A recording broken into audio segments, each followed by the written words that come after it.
Αυτός που έφυγε τώρα είναι και ο νέος καθηγητής. Ναι, ήρθε από άλλη πόλη την προηγούμενο μήνα.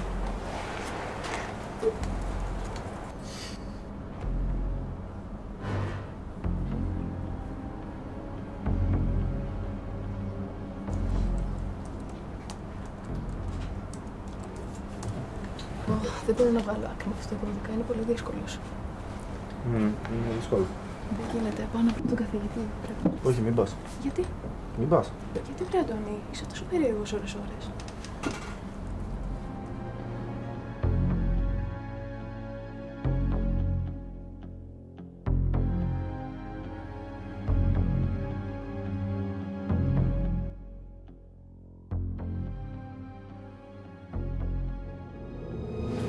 Όλα καλά τελικά.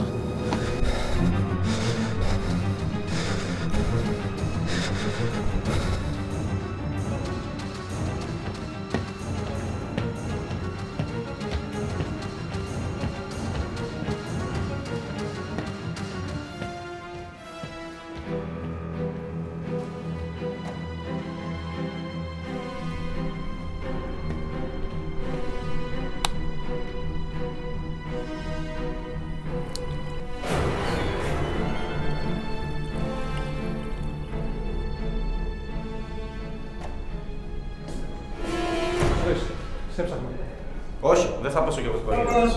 Όχι, άσε με.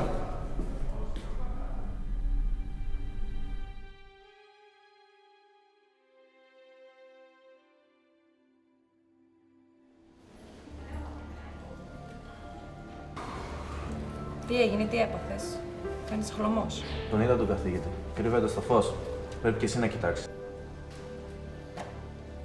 Τι εννοείς? Εγώ μια χαρά τον βλέπω. Δεν με πιστεύεις. Ίσως είναι ένα είδος τέρατος. Καμουφλάρεται και... Τι είναι αυτά που λες? Αυτά που λες αγγίζουν τα όρια της τρέλας. Δεν ξέρω, ίσως είναι ένα είδος οπτικής παρέστησης ή κάτι τέτοιο. Αποκλείεται. Πάνε να το κοιτάξεις καλύτερα. Δεν είσαι καλά. Πίστεψέ με. Πιστεύω ότι είμαι ο μόνος που το ξέρει. Και δεν μπορώ να καταλάβω τι γίνεται. Δεν βγάζω καλά μαζί σου.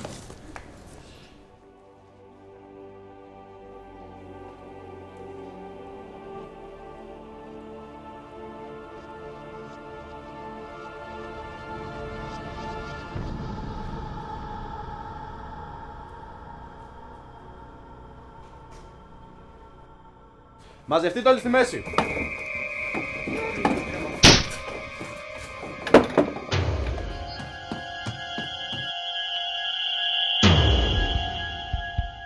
σιγμή του είναι χαμηλή. Θα πεθάνει, πρέπει να καλέσω ένα ασθενοφόρο. Μείνε εκεί που είσαι. Δεν το βλέπετε όλοι ότι υπάρχει ένα τέρας ανάμεσά μας. Προσπαθεί όλους να μας ελέγχει, να μας μετατρέψει όλους σε ζόμπι. Αυτός ήταν ήδη νεκρός, ήταν ήδη ζόμπι. Έχει μάθει να κρύβεται στο φως. Αλλά μόνο εγώ ξέρω τι πραγματικά είναι.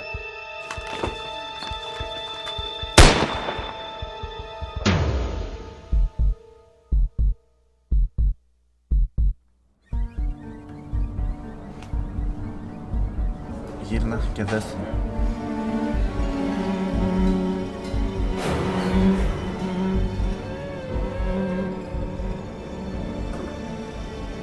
Τώρα πια ξέρεις.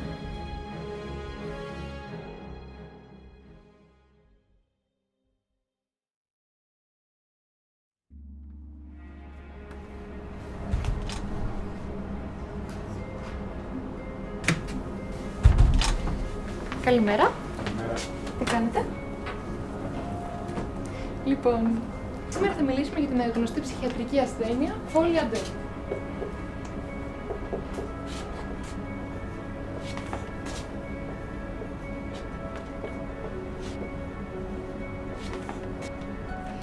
Είναι η κατάσταση κατά την οποία δύο ή περισσότερα άτομα υιοθετούν παρόμοια ψυχιατρικά συμπτώματα, όπως παραλληλισμός, και αυτό συνήθως συμβαίνει σε άτομα που έχουν κοινά συναισθήματα, ενδιαφέροντα και ζουν σε συνθήκες κοινωνικής απομόνωσης.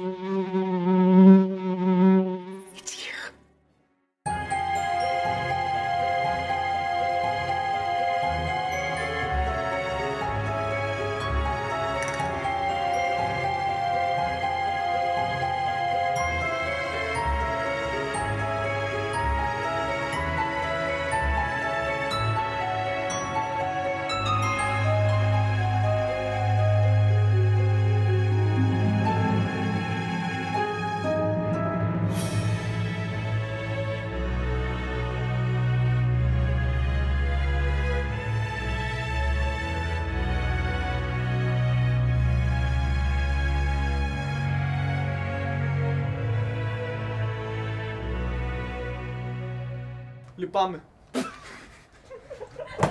Τι λυπάμαι. Λυπάσαι, βρε.